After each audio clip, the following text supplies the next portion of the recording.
Hi everyone, welcome back to Planet Dirt. My name's Alicia and today we're getting some planting done. We are officially past our last frost day.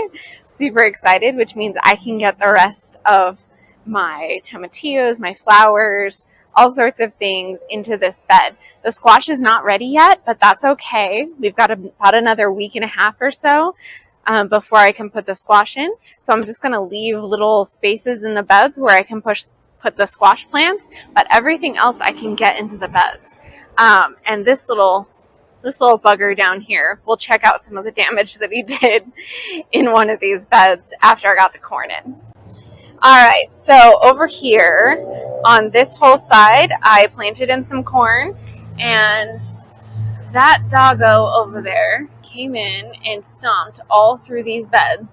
As you can see, the soil used to be all level and lovely and nice, and now it's just all dug up because he was stomping through all of it.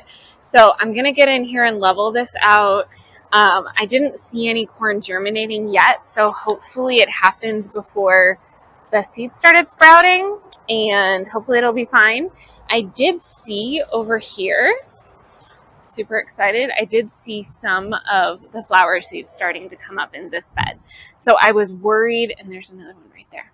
So I was worried that he had dug up the seed tape in this bed, and it looks like he did from here over, which is fine. I have other flowers I can put right here, and then still be leaving the middle space over here for some squash. But I thought that I wasn't going to get any of those flowers in this bed, and it looks like I am, which is super exciting. All right, so here's mostly what we're going to try to get into the ground today. I have some tomatillos. They're really small over here, but I have some bigger plants over in the bed already. They're over there where they're going to go. So I have those ones out, and then I have a bunch of basil. I have a couple of marigolds, and these are the tall marigolds. So these ones get to be about 36 inches tall. So I'm going to put those right next to my indeterminate tomatoes over here. And then I have some nasturtiums, some borage, some amaranth, which is super exciting. Amaranth is really, really pretty and impressive looking when it's when it's growing tall towards the end of the season. So I have a couple of different kinds. I have the red amaranth over here, and then I have the love bleeding or something like that kind over here. So I have a couple different kinds. I'm going to get those in the ground. And then I also have some sunflowers. So with these, I also have some fennel and some dill.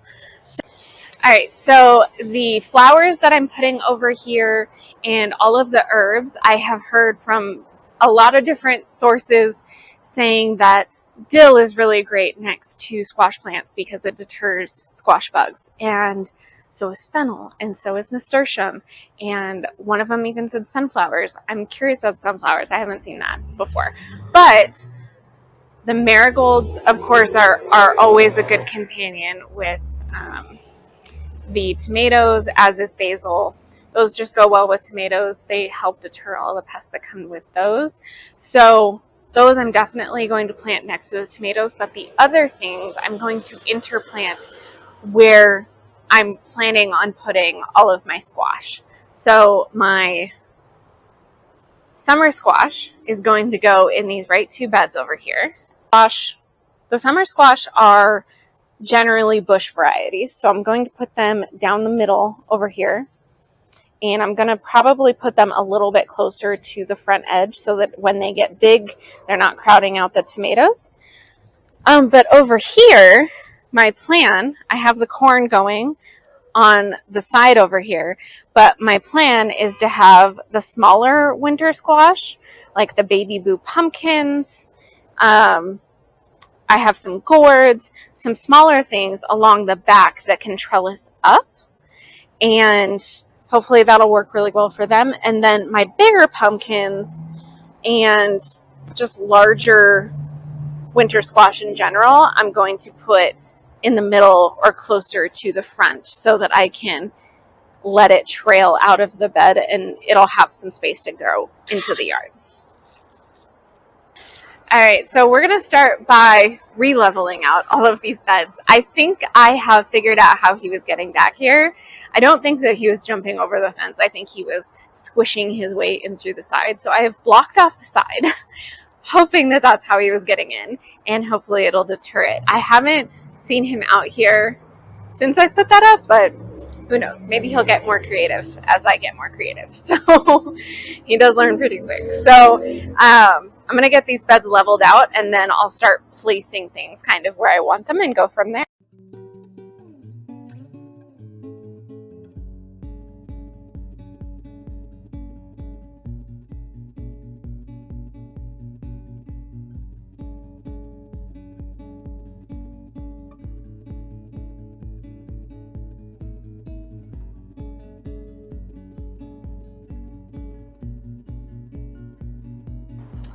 All right, so this is my dill for my winter sowing, and it's looking kind of sad. It needs to go out.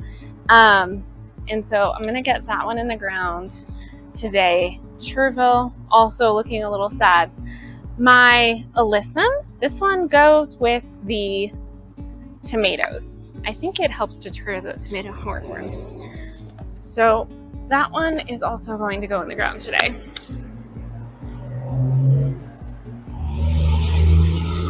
I have my tomatillos right over there. All right, so I seeded a few more tomatillos, and I'm gonna get those in the ground as well. They're gonna be a little bit behind these other ones, but I think I'm gonna put the amaranth and the opal basil over here by the tomatillos. So the first year I grew amaranth, I didn't realize that the soil I had it in was like really good soil, and it grew insanely big. The stalks were really big and chunky. It was a beautiful, gorgeous, tall plant. And then the second year I grew it, I just kind of put it wherever. The soil wasn't that great, the nutrition wasn't that great, and there were these stumpy little tiny plants.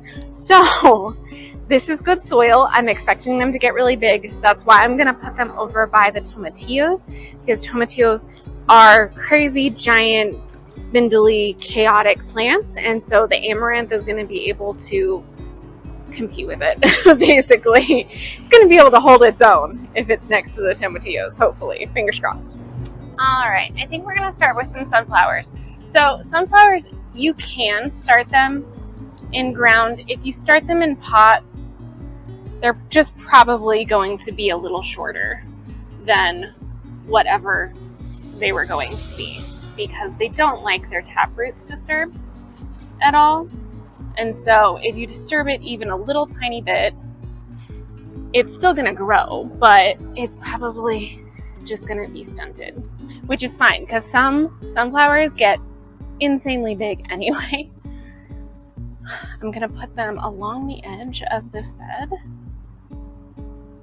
And I have a few different kinds. I have, that first one I put in was the black Russian swan sunflower.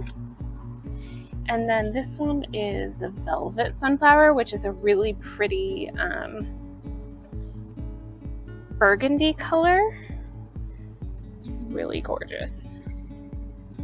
So I'm going to put these just over here.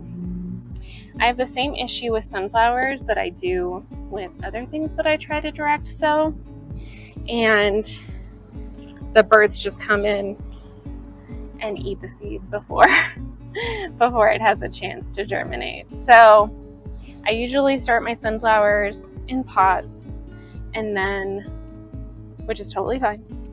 You can totally still do it. I just start them in pots and then transfer them out. And some of these are overseeded, which is fine. They'll just stay a little on the smaller side, which is actually good for being in a raised bed.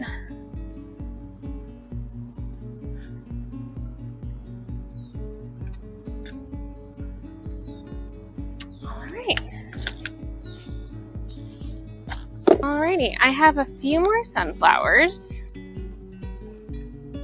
over here, and I think I'm going to turn this so that I can get to this bed. I think I'm going to put them right here. So in this far bed, I did not put any corn in this bed. So my thought is going to be the same as what I did with the corn for these sunflowers, and probably the amaranth as well, because it gets pretty big. Is I'm going to line it perpendicular to how everything else is being planted, and then hopefully it will block out just the late afternoon sun, because these beds get, and there we go, these beds get an insane amount of sun throughout the day, and we're not trying to bake anything, we just want it to grow. So I think I will put the amaranth over here. So I'm expecting the amaranth to get pretty big, but I did overseed these. So I'm hoping that having that many seeds in one little tiny spot will help contain the size, but still allow it to grow healthy and still be a beautiful plant. Or at least that's the idea. We'll see if it works out that way. Sometimes I don't know how things are going to grow, and you just have to try and get it in the ground and see what happens. All right, so next I'm going to get these marigolds in. And like I said, these marigolds are the really big kind. I was very surprised. I did not know that marigolds came in different heights. I mean, most things do. So I'm not sure why I was that surprised about it. But I grew these in the greenhouse last year, and they were absolutely monsters of a little plant. So I'm going to put them right in front of the tomatoes.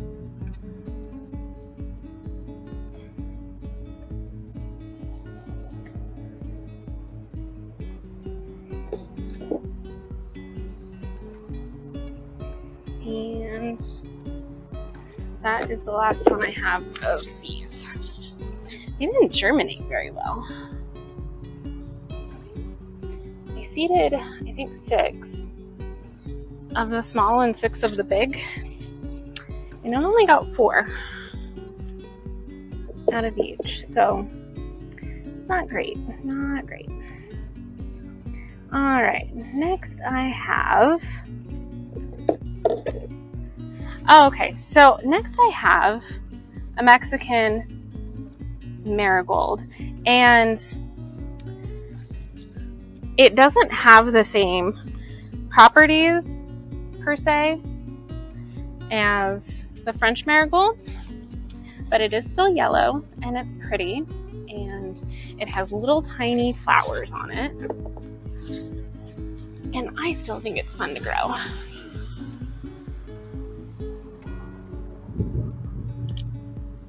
It's also one of those that continues to flower throughout the season for me, which is nice.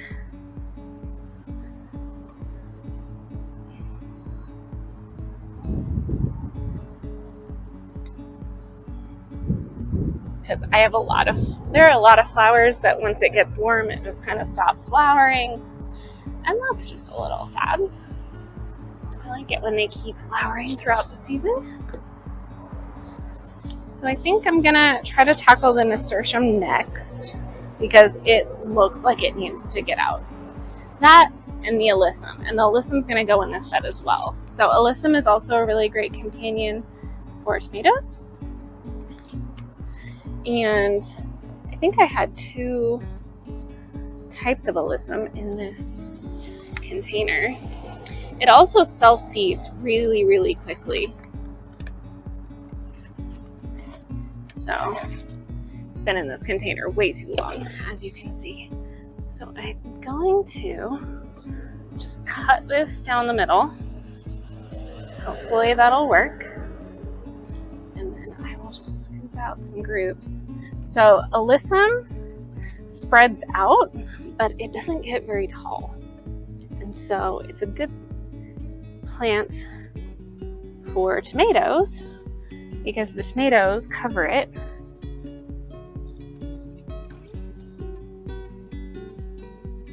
And they don't get in each other's way. All right, yeah, so I can see now that I cut that in half. I had purple in this one, and then I had white. So I had 2 colors in that container, and that worked out. I was able to split them.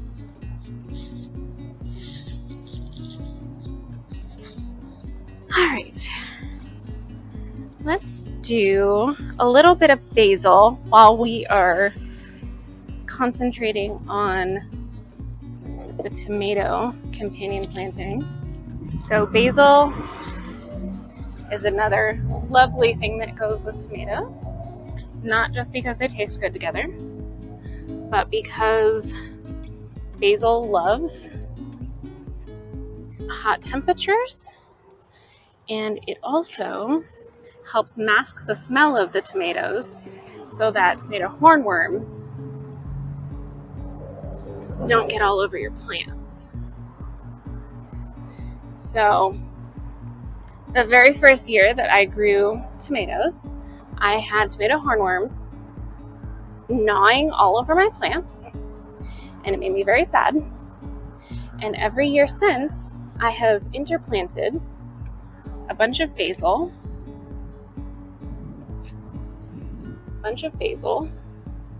and I haven't seen a tomato hornworm since. Fun fact, have you ever seen what a tomato hornworm turns into? Because it's like the caterpillar stage for these gigantic moths. And the moths like literally look like they look like hummingbirds. Like they're really big. And I'll see if I can find a picture and put it up on the screen. So the first year I grew tomatoes, I had no idea that that's what they turned into. And I saw just these giant things that look like hummingbirds, but they're not hummingbirds. They have a different shape. The front of them look like hummingbirds, but then when you look more closely, the back end of them is an insect. It's not a bird. It's so weird. So weird. All right. Right here, this line in front of this bed is where I'm going to put most of the rest of the nasturtium, and I'll put the fennel in the corner since that one's going to be a little bigger. Fennel over here in the corner.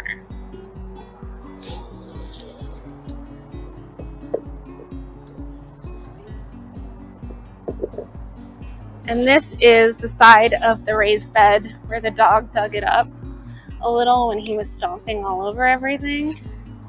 And so this is where, yeah, you can see like the remnants of the seed tape, but nothing germinated because dogs stomped all over it. It's okay. They're lucky they're worth it, you know. They're so precious and they bring so much joy to your life. But they definitely keep you on your toes too. So this nasturtium is the jewel mix nasturtium. I also have a peach nasturtium, but only 1 cell out of 6 germinated. And I remember having the same issue last year with it. So I don't know why I'm surprised. But that is what happened. I think I'm just going to keep going down since I have room right here. And mushrooms right here.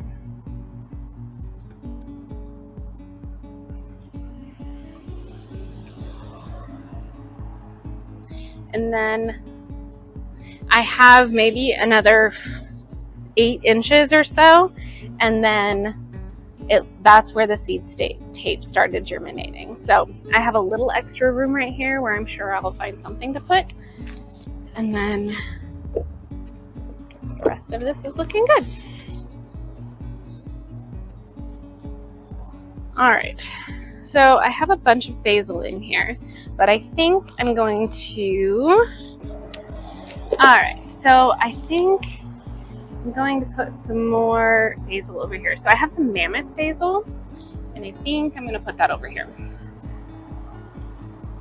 So the mammoth basil just has really big, thick leaves. And I had it in the green stalk last year.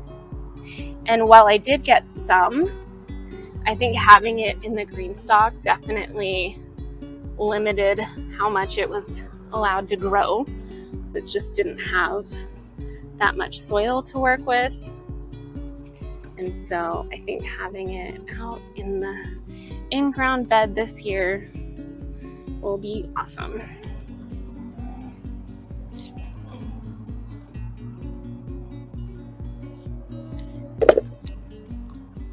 All right, next up I have some lemon basil, and I'm gonna put it over here in this corner where it's going to be a little bit more protected because I love lemon basil. It's my absolute favorite to make tea out of,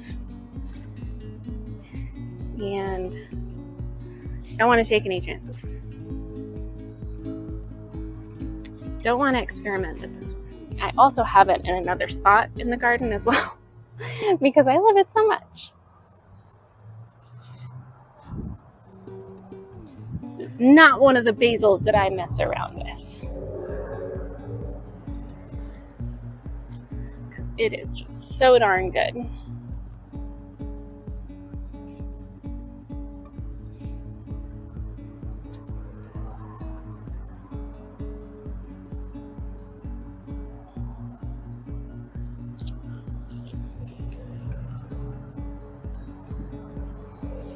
All right.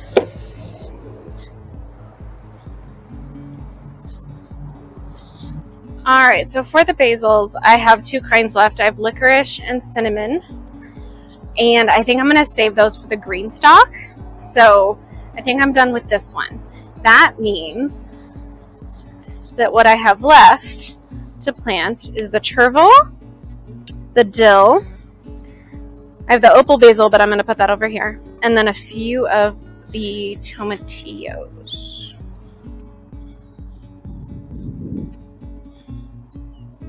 So tomatillos require at least 2 plants to cross-pollinate and actually get fruit. And so I usually start at least 4 because I usually can't get that many to germinate. And last year, this was one of the sacrifices that happened because I planted out too early. And so even though it said that my last frost date was past, it still got just a little bit too cold for them.